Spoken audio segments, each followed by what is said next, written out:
We're just going to give it like 2 minutes, guys, and then we will roll.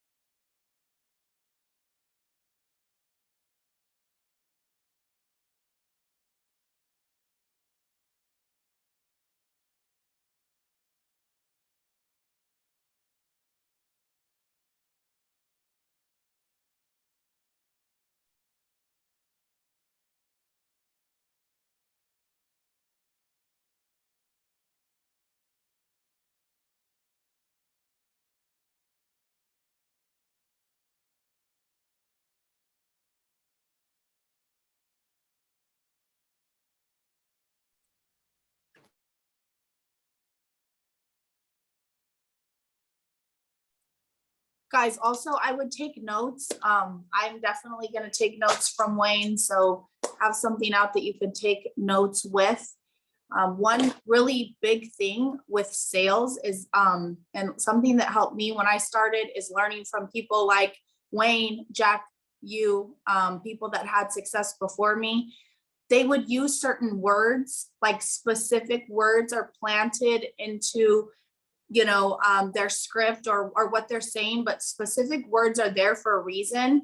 And so if you use sometimes those exact phrases, it can help kind of turn a conversation around or help you set up a call in a specific way for you to get a certain outcome. So word tracks, if there's something that Wayne says that makes the client go, aha, or makes them move to action, those are word tracks. Like those are things that you want to write down so that you can say those to clients as well when you're profiling, when you're closing a deal, things like that. So we'll just get started, Wayne. We can't wait to hear from you. Good morning, everyone. It has been a while since we all came together on an agency call. So I'm glad to see you guys. I'm not going to talk too much today. And as you can see, I don't really have a voice. I'm going to let Wayne do most of the training. But what I do want to do is open up the call and tell you guys a little bit about Wayne. Wayne is an OG at Family First Life. He has been here as long as I have, maybe longer. I don't know. Wayne, have you been here 5 years, 6 years? Yeah, I started in September 15. Oh, okay. So Wayne's like one of the founding people of FFL, basically. He's a board member. His agency is doing over $1 million in issue paid business per month. So definitely somebody that, you guys can reach out and learn from on the agency building side as well. I've always known Wayne for being a top producer. When I came into the business, Wayne was already a Hall of Fame producer. And I think Wayne's like a 2-3 time Hall of Fame producer by now. And one of the things that I always know about Wayne is when I came in, Wayne was always doing a lot of annuities, advanced market stuff. And so he's somebody I reached out to a lot when I had kind of questions about wanting to get into doing more annuities, questions about how does he profile clients? How does he find the money? Because that's really a key piece in this. So that's kind of the training, Wayne, I want you to go into today is kind of like a deep dive on your profiling, your inventory sheet, how you set all that up, and then how we uncover the money and how we're going to move the money and ask the clients actually like for their business. So, but I just want to say, of all the people I could have had on this call, and I think, Wayne, I saw that you were the number 5 annuity producer in all of Family First Life for 2022. So Wayne's a great person to learn from, guys. Not only I know, obviously have I known him for a long time.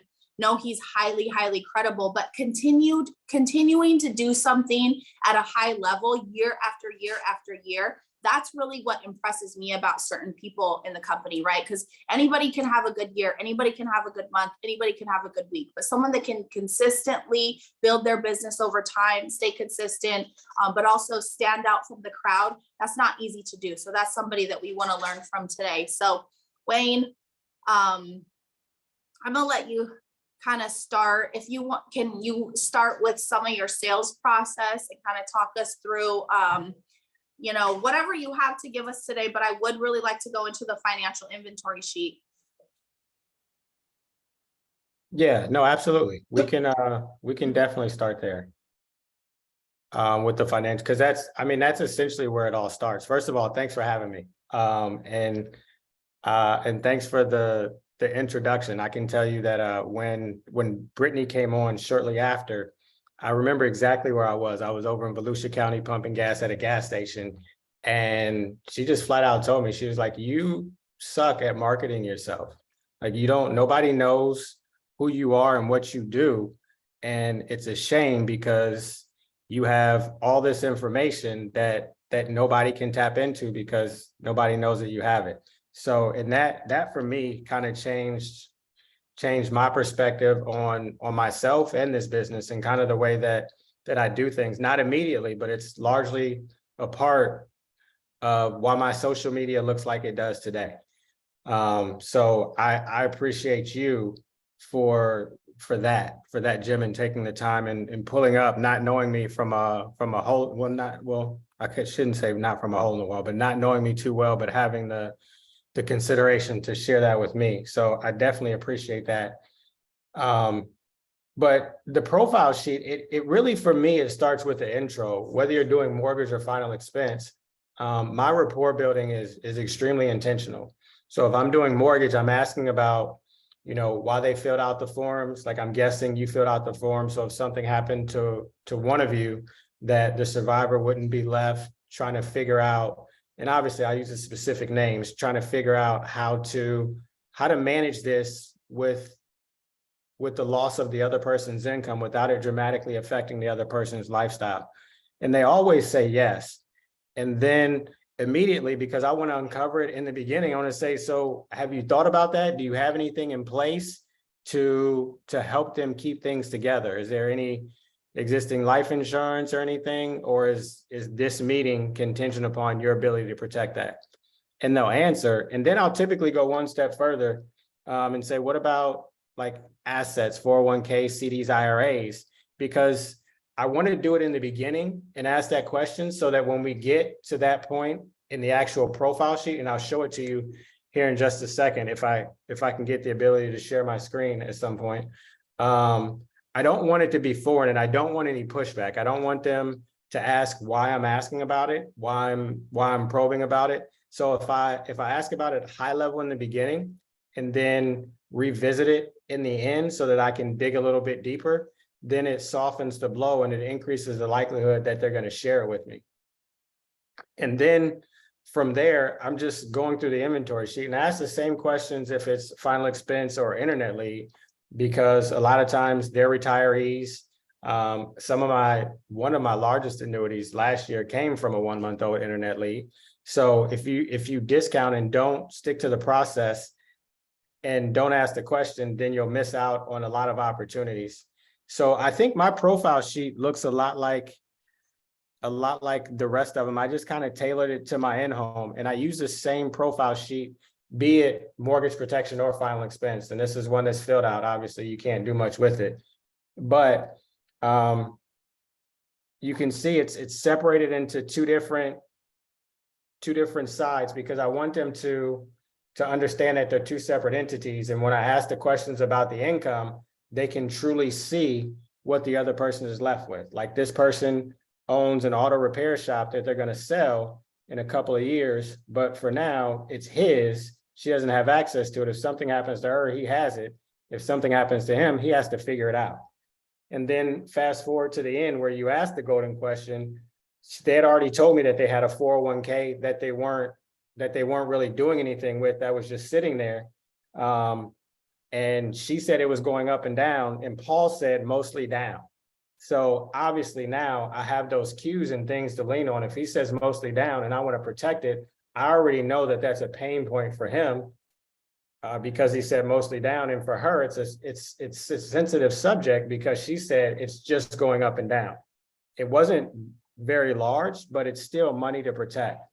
And anything that they say about that money, I'm going to make note of and lean on. So when we get to that point, and I've already asked about it in the beginning. So when we get to that point, so now that Edward Jones policy, or that Edward Jones account that you said that you have, Paul, you said that it's mostly going down, and Cindy, you said it's going up and down.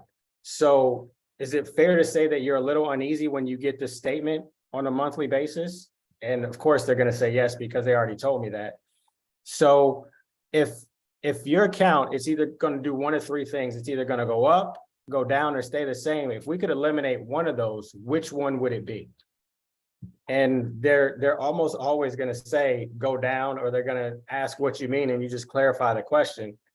And then from there, even now, I still defer to the advanced markets team, or still defer to our retirement specialist. So even then, I still told them, so what I'm going to do is get with our retirement specialist so that they can put together an illustration, so that we can show you in black and white what that money would look like for you over the long term, so we can alleviate that concern. Is that something that would make sense to you financially? And of course, at that point, they're going to say yes, because they essentially back themselves into a corner. And then I just schedule the next appointment. And then when we come back in the next appointment, I simply just recap the reasons that were there, and then just go through the illustration. And there's the FFL AMS website you should all subscribe to. There's a handful of videos there that walk you through how to go through an illustration, so that you can kind of find your way and how to present those things as they come up. But for me, it's really a commonsensical approach. Some of the things that I also say up, down, stay the same, or if they're questioning whether or not it makes sense because they've never heard of it, or they only heard bad things about annuities. Most people have driven on the highway and the turnpike. So I would say, Brittany, just imagine yourself driving along on the highway, and you're on the turnpike, on the toll road, and you see an accident on the highway where they're not moving. They're bottlenecked, everybody stop and go, and you're just moving along. That's your money. That's what I'm proposing that we do with your money. We're going to move it from the highway over to the toll road, so it's just smooth sailing from here, and you don't have to worry about the stop and go or the ups and downs out of the market. Would that make sense to you? Or everybody's heard the phrase, too many hands in the pot. So right now, Paul and Cindy, you really, honestly, at this stage in life, you have just too many hands in the pot. The only people that should be stirring the pot is you. So, and when I say too many hands in the pot, I'm saying you have this advisor that's managing the money, that's getting paid on your money, win, lose, or draw, right? You have the market who's affecting your money, like you said, up and down. So now that's two people's hands in the pot, and then you have your hands in the pot. So any withdrawals that you make, all those things could detract from that pot that you have to complement or supplement your retirement. So if I could show you a way to get rid of everybody's hands except yours, is that something that would make sense to you? So for me, I'm not really trying to wow them with my knowledge of the financial industry, or trying to overwhelm them with things that they're not going to remember, or anything like that. I want them to be comfortable with the concepts and the ideas that I present, because at some point we're going to part ways. They're going to have to talk to their advisor, who's going to try to talk them out of moving their money. And I need them to be confident and understand what we're talking about, so that when that conversation comes up, they're not swayed by something that just sounds good, because they understand exactly where their money is going and why it's going there. And they can confidently speak to their advisor about why they're making that decision. One of the other things that I do is just ask them, if something does happen, is your advisor, is he going to make you whole? Is he going to compensate you for any losses that you might incur along this journey for the rest of your life? If he's not prepared to do that, then that's a surefire sign that it's probably time for you to get away from that, especially if you're no longer contributing to that vehicle and it's just at the mercy of the market. So it's just going up and down. So it's really, for me, just having a conversation with them that they can follow along, that they can take to the next person when they're talking to their friend about it. Because just last week, I sat down with a lady whose money that I moved, and her sister because she was comfortable enough and confident enough with what she was saying. She conveyed it to her sister and is like, my sister needs to hear this. Can you come back and talk to her too? So now, not only did I move her 300, I moved her sister's 400 as well. So, and it's really just a matter of building that trust and that confidence in themselves, because obviously they know that you're a professional because you're sitting across the table, but they're not confident in their decisions because all their decisions have led them to that point, and they're unsure about what's going to happen to their money from that point on. And if they're solely responsible for it, then whether they realize it or not, they lack confidence in themselves and their ability to make that decision. So you have to put them in a position of strength so that they understand what's going on and they can make an informed decision, even though it's a decision that you're guiding them to.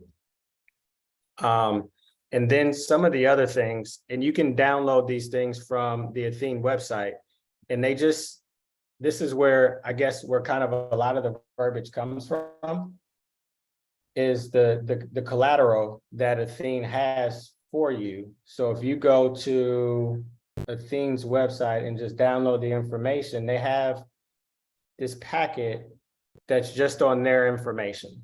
So, and you're selling the company, and I can send this to Brittany and she can distribute it to you. But I titled the file why Athene, because depending on where they are is something that I go through in the first appointment to bridge the gap to the second appointment and send it to them so that they can review it and have it to refer back to. So one of the things that's huge is that Athene has $20 billion in gap assets. $20 billion in gap assets works just like your car insurance. So you have gap insurance on your car in case you total your car and the value of your car is less than what you owe on it, the gap insurance will cover that. So what this means is that if everybody came to Athene and said, we want our money back, that Athene has $20 billion to open their doors the next day and continue doing business. And that's really just a testament, because the only way Athene makes their money is by growing your money, a testament to how well they've managed their clients' assets. So that's one of the ways that I help sell Athene. And then the fact that they're A-rated across the board, not by the Better Business Bureau, because the Better Business Bureau is pay to play. And I make sure that they know that, because a lot of people think the Better Business Bureau is a reliable resource when you go to research companies. No, but the companies that rate financial industries and financial entities. So you have S&P, AM Best, and Fitch. It's A-rated across the board. And then this just goes through the highlights of Athene. And then this also on the Athene site, why roll over? It just talks about some of the things that we just talked about as to why they would roll over their funds. I'm only going to touch on the ones that are pertinent to that specific client. So for this particular client, it was mainly potential market downturns and the growth potential. I'm not necessarily, they weren't concerned about continued tax deferral, even though that is there. The flexibility and liquidity, the lifetime income, or the legacy for their loved ones, even though those things are built in. So I'm not going to touch on those. One of the other things that I do in almost every meeting in comparing where their money is to where their money goes, because a lot of people say that this is too good to be true. Why isn't everybody doing this? The main reason is because when people, and I just ask them, so when you think about your retirement assets and your retirement, who do you talk to? And they almost always say a financial advisor or broker or someone like that. Well, your broker gets paid on assets under management. So as long as they're managing your money, be it conservative, moderate, or aggressive, as long as they're managing your money, they're getting that 2 to 5% win, lose, or draw. If they put your money into a fixed index annuity, they get paid once and never again. So it's counterintuitive to their income model. Even though a lot of them have insurance licenses, they understand that if they put it in an insurance product, which this is technically, that they're essentially taking money away from themselves, even though it puts you in the best position possible. So what we want to do is move your money from here. Move your money from here over to here where it's protected, because 0 is hero. So you never have to worry about going backwards. And what that basically means is that here, let's say the market goes 20%. You're going to get that entire 20%, but you could lose that 20% next week too. So what goes up must come down, right? Not anymore. Here, if the market goes up 20%, again, going back to Athene's ability to manage your money, They're going to share in the growth. They only win if you win. We'll say you get 16% and Athene keeps 4%, but you'll never lose that 16%. That becomes your new floor and you'll never go backwards again. Do you understand how that makes financial sense? And then next year, you'll earn interest on top of what you started with plus that 16% and never less unless you withdraw money.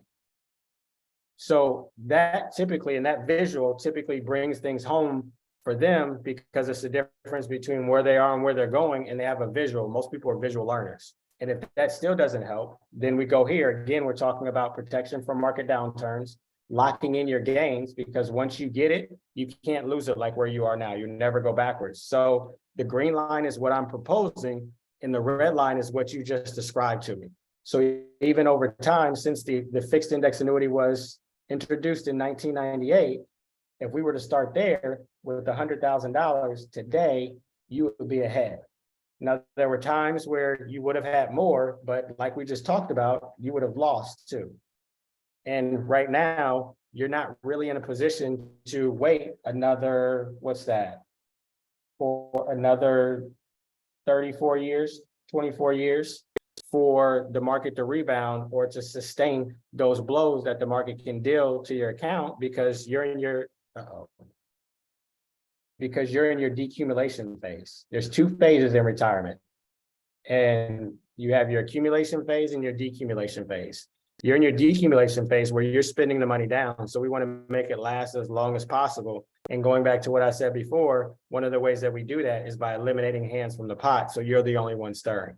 So those are some of the things that I typically try to drive home and make sure that they understand before I leave the table, or that I make sure that they understand along the way, from introducing the concept or uncovering the money to actually getting their blessing to move their money from wherever it is, where it's been, over to Athene, and allowing me to be their person for the foreseeable future. So, I mean, I can't say it enough. For me, it's about talking to them and not talking at them, because their entire lives, people have talked at them and used big words that they didn't understand, and they just kind of went along with it because it sounded good. Now, I want to put them in the driver's seat and have them understand and walk with me, as opposed to being just watching me and hoping that I'm doing the right thing without a clear understanding of exactly what's happening.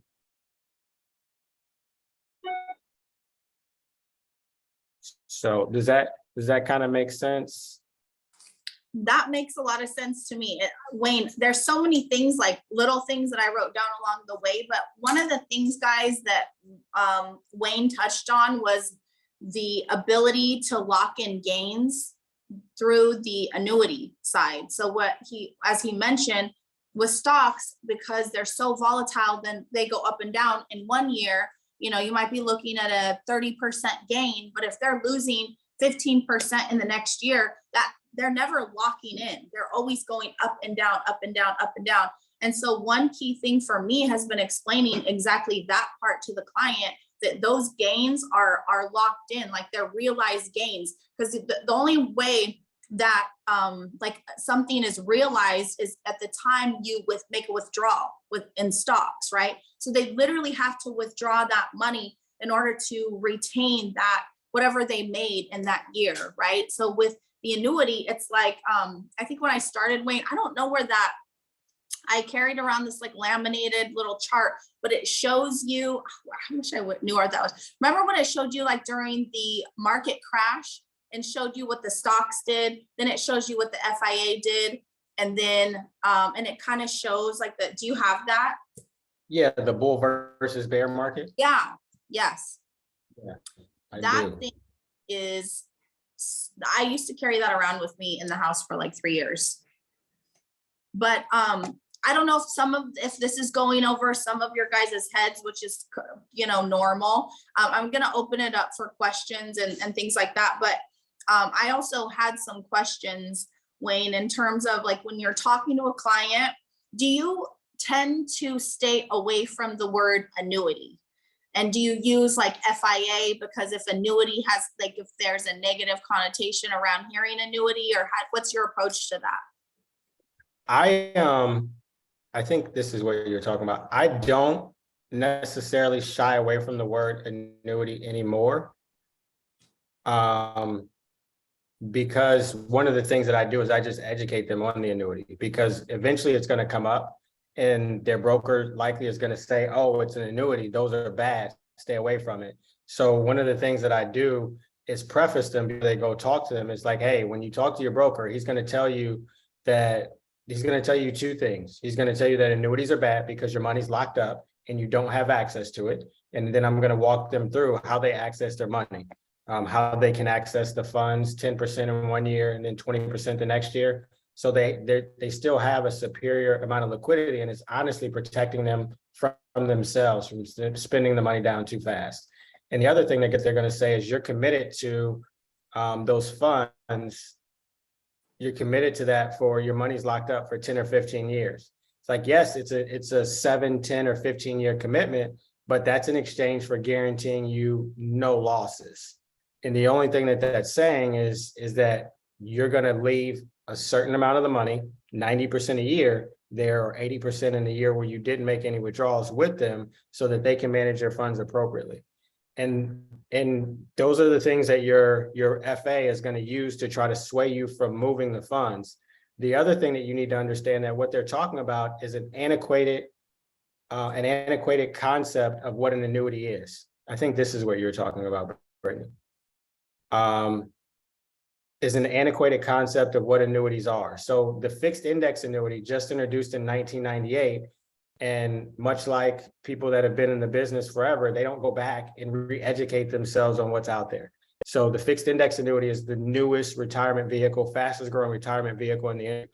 Typically what they're referring to, the Susie Ormans, the Dave Ramseys, is a fixed annuity, which you're exchanging a guaranteed 4, 5, 6% over the life of that annuity for them to protect and no losses. So if the market does 10, you get that 4%. If the market does 2, you get that guaranteed 4%. But it's a fixed annuity, so you're giving up a certain amount of potential gain in exchange for no risk. And the other type is a variable annuity, the other type is a variable annuity that they often refer to, which I wouldn't sell to my worst enemy. I wouldn't put anybody that I absolutely hated in a variable annuity, because the same restrictions as far as the commitment for 5, 7, or 10 years, but in the variable annuity, your money is in fact invested directly into the market.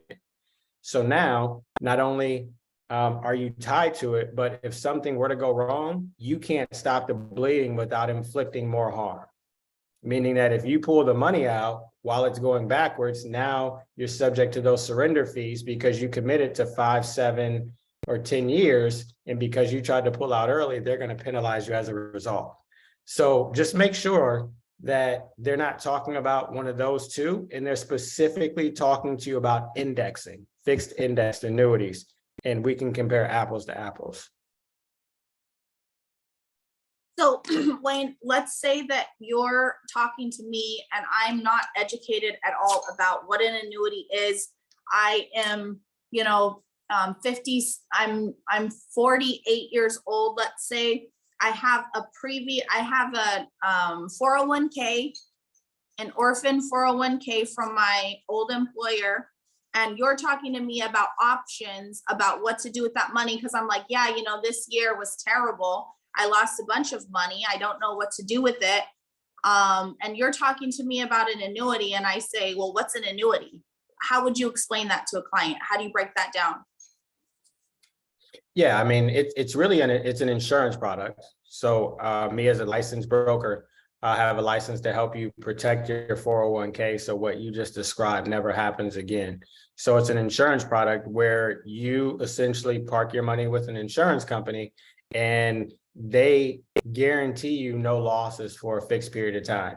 Now, for you at 48, I would recommend the longest period available, because that's going to give you the maximum benefit. It's going to give you the best par rates as far as indexes are concerned. And one of the things that we haven't touched on yet is it's going to give you the best bonus, which is basically free money, for. Where's Claudia? Sorry, Vivian, can you I got it. please. Oh, sorry. Okay, which is basically free money that they're going to give you for participating in this vehicle. And you're going to start to earn compound interest on that from day one. So it's really, I think, the financial industry's best kept secret as far as growing your money is concerned safely. And I think for you, with you still having some working years ahead of you, definitely take full advantage of the match at your current employer. But there's no reason to expose yourself to any more risk than necessary. And we can earmark this and just have it grow consistently to complement anything else that you set aside from this point going forward. and the reason I use that example, Wayne, is because I've been in situations where I didn't know this yet, but I was like sitting with a client, you get really excited. Like, let's say they're 48 and they're like, yeah, you know, my 401k has been doing terribly. Like, yeah, let's look at options. And then you realize they're like in service, meaning they're still with their employer.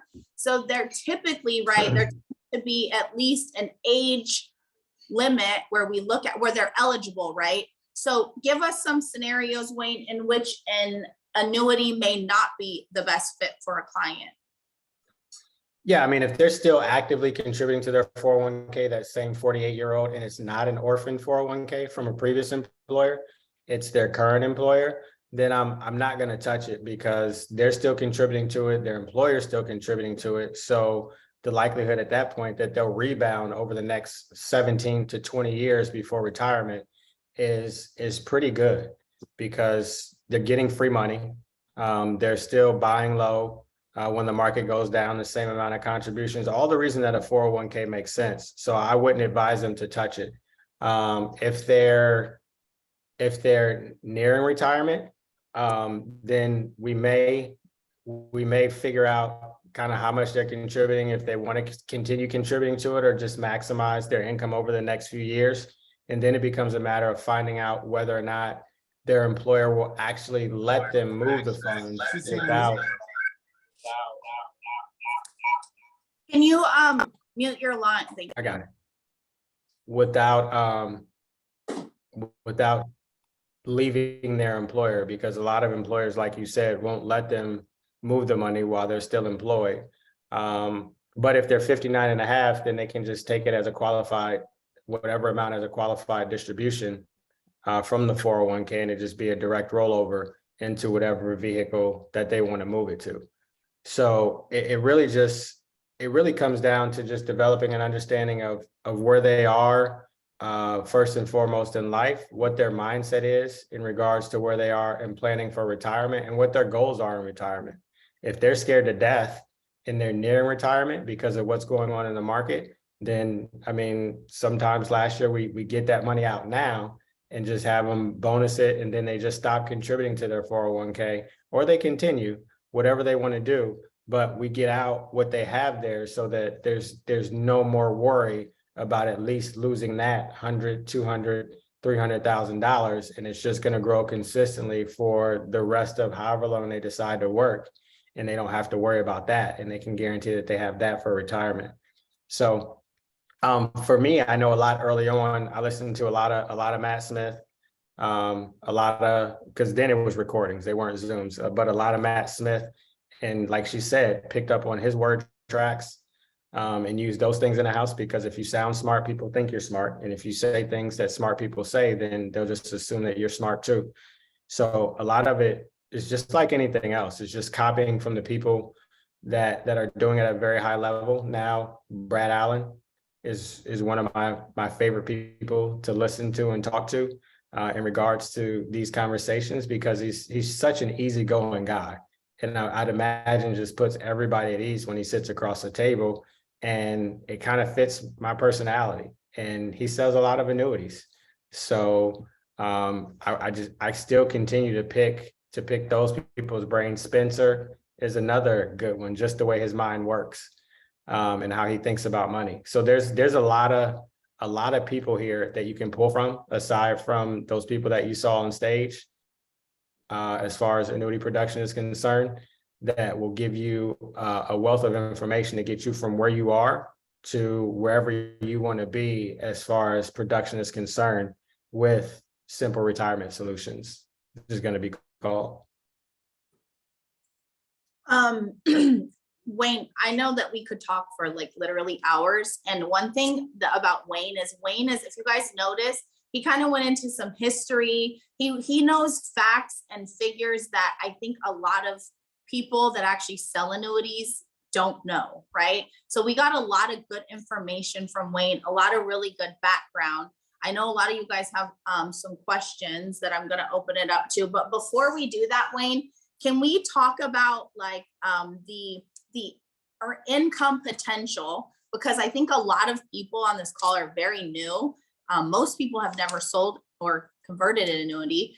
Can the income potential in which you can kind of like 10x your business, like, can we talk about that openly for a second?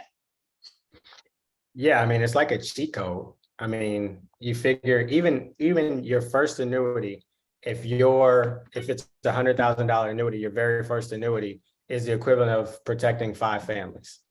So anytime you can have an opportunity to do something like that and get like a 5-in-1, it just makes sense. I mean, people dream about those houses where they walk out with the equivalent of 10 families protected or 5 families protected. But if you add advanced markets to it, it'll happen more often, much more frequently, and you'll have more control over it if you just add those questions and that mindset, or that, I guess, that weapon to your tool belt, because it's honestly a cheat code. It's a shortcut. And the particular family that I used the profile sheet for was 3 families helped, and then another 3 families because of their annuity, despite the size of it. Well, actually 4 families. So 7 families helped in that one house, just from asking the question and having the conversation in a manner that they could understand. And this was just on Wednesday. And she already emailed me today, not fully understanding suitability, asking how the transfer was going. And I'm like, wait a minute. Like there's some steps here that we got to follow. So she's eager and excited about moving her money from where it is over to Athene. Are there any tips that you can give them, Wayne, on when it's time to move the funds? Because I've made the mistake of doing everything. This was like a long time ago, doing the paperwork and then not proactively getting on the line with the client about what the other institutions, processes and moving the funds. You think, oh, we fill out the application, we fill out the transfer of funds, and then you realize they need X, Y, and Z, or sometimes it's initiation from the client versus the carrier versus Athene. Like, is there any kind of like tips you can give them in terms of just being really proactive about moving the money as fast as they can and having the smoothest transition, so things aren't getting up for months? No, it's really simple. I still do it. I just call I just call where the money is. So with the client, I just call with them there. And it's really simple. It's just 2 questions. Do you accept third-party transfer paperwork? Because I want to know if they accept Athene's transfer request. So I'm calling them and asking if they accept third-party transfer paperwork. And then if they do accept third-party transfer paperwork, do you require a wet signature? Because I want to know if they'll accept the electronic signature on the e-app, or if they're going to require me to provide them with the client's actual wet signature. And from there, you'll have everything that you need to submit the application. And then when it passes suitability, to get the money moved or know what the process is. If they don't accept third-party transfer paperwork, then obviously the next question is, well, can you send the required paperwork so that the client could complete that information to submit over to you along with this request to move the funds? And then it's the same question. Do you accept electronic signatures or do you require a wet signature? But it's really, I just call, just like when you're in the house and they don't have their policy information. I don't ask them if it's okay to call. I just call and just put it on speakerphone like it's a part of the process. And they never question it. They just give their information and then move forward with the call. Now I have the information that I need to do my job.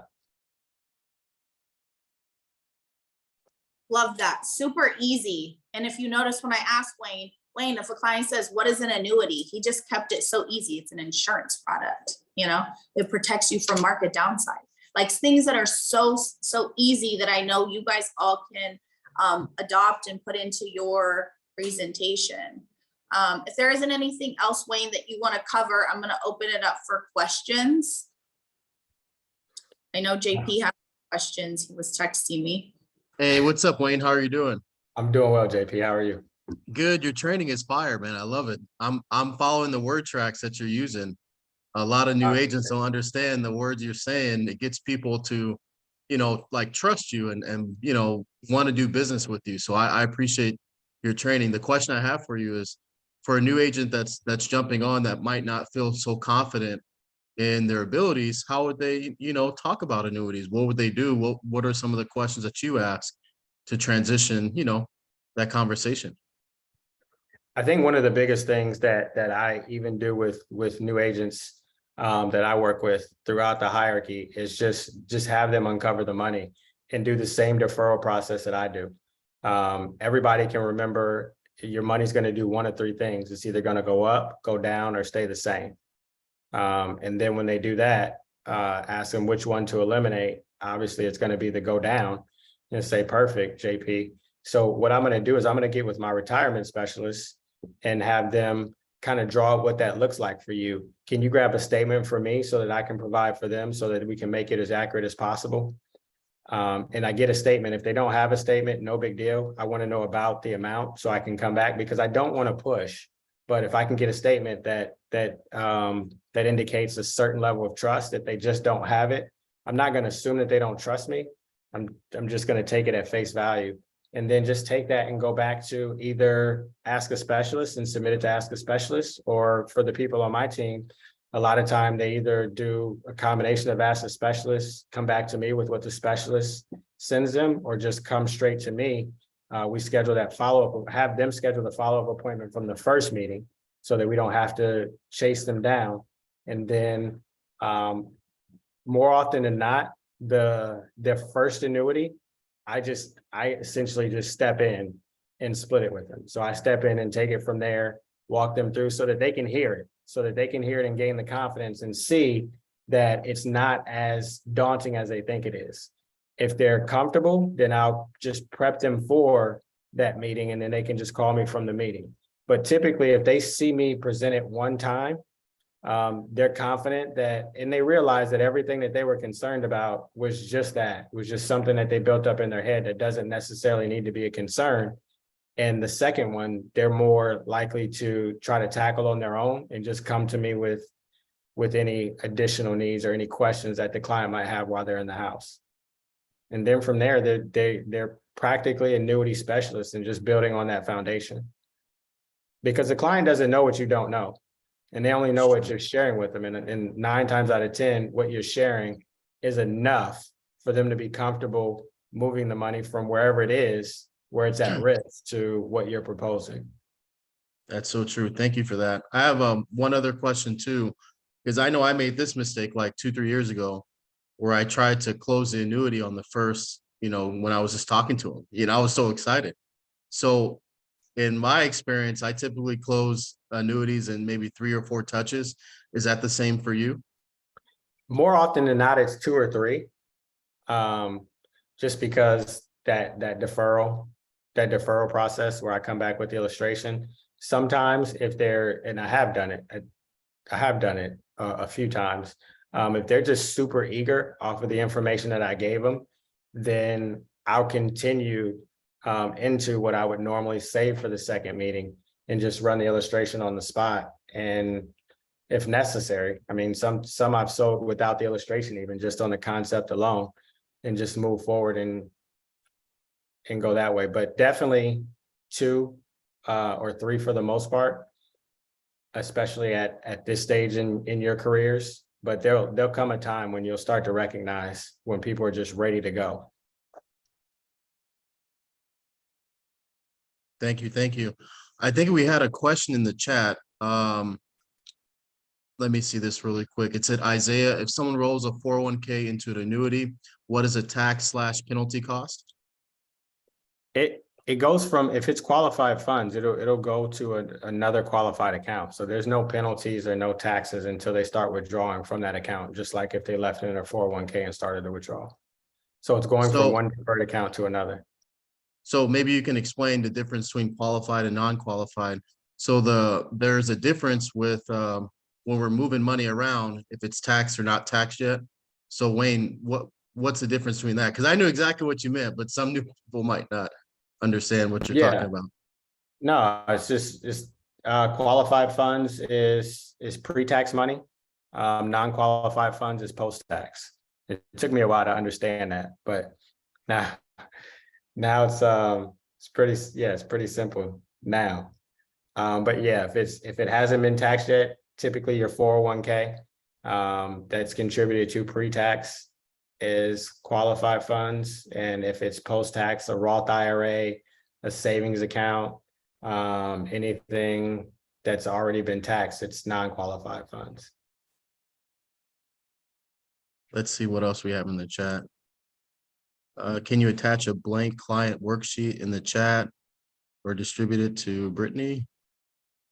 I don't know how to put it in a chat. I can share files to the chat? I don't think so. Maybe you can email it to Brittany or myself, and then we could share it or disseminate it to the team. Oh yeah, I can share files. Look at that. We don't use Zoom enough. I never use it to share files. I'll send it to Brittany because I think it'll be easier for her. I'll do both. Is that one And that you created, Wayne, or is that one that Tri-State uses? It's one that I created. Okay. It's just been, I've used it for so long. I've used the same one since before I had my own logo, and I've just never Cool. changed the logo. Yeah, we would love to have that. And here's the biggest question for you, Wayne. What's the biggest annuity you've closed? 1.2 million. In terms of commission, that is a lot. So that's equivalent of helping, let's see, because you're probably at like what, the third or fourth level with the theme? I'm the You're second black, from the right? top level. Yeah. Yeah, so you're black. So that's like, wow, that's hold on, I'm trying to do the math. Is that like 80 families or 70 families? Yeah, it's like Something 80 like that. families. There's like 80 some families. So imagine getting a deposit in a one-time shoot for that amount of money. That's crazy. My biggest was 21, and I was happy to pay off the Amex card. We're good. Let's see. Any other questions we got, guys, or no? Forms. No other questions? Wayne, thank you so very much. No, of course. Uh-oh, I think I sent it directly to Adrian. No, of course. Anytime, anything I can ever do, of course, to help, I'm here for it. Do you have a YouTube channel or anything where you upload any of your stuff? Yeah, FFL Hidden Gems. Okay. If you go to FFL Hidden Gems, some of my videos and some of my favorite training videos are there. So you'll see a little bit of everything there. I would definitely subscribe to that, guys. That's how I got more advanced in a lot of different things, you know, without having to call an upline all the time. It's just subscribe to different YouTube channels for people that were selling at a high level, people that their style you could kind of relate to is kind of like your own. So I would subscribe to his YouTube. Also, you could follow him on Instagram. I know there's a Hidden Gems Instagram page, you know, there's a Hidden Gems Instagram, and then also Wayne's personal Instagram. So if you just put in Wayne Carr with 2 R's, I'm sure it'll come up. Yeah, I'll put my personal here. Wayne. No, thanks for having me. I appreciate it. And of course, anything that you guys need, feel free to reach out to me either through Brittany or through Instagram. Whatever I can do to help, I will, because somebody definitely did it for me. We're going to get some clips of this call out, Wayne. So we'll tag you in that. And thank you again so much. And have a great year. What's your goal this year? It's honestly, this year it's just hit Hall of Fame again. Okay, And then I'm really focused on building towards integrity. okay, So got the it. production is a production. Well, I know you're knocking on the door, right? So you're almost there. Yes, ma'am. That's the plan. Thank you so much, guys. Oh, I made the whole thing without coffee. Have a great day, and let's use this call to go forward with some momentum. All right, folks, take care. Be well. All right, thank you, Wayne.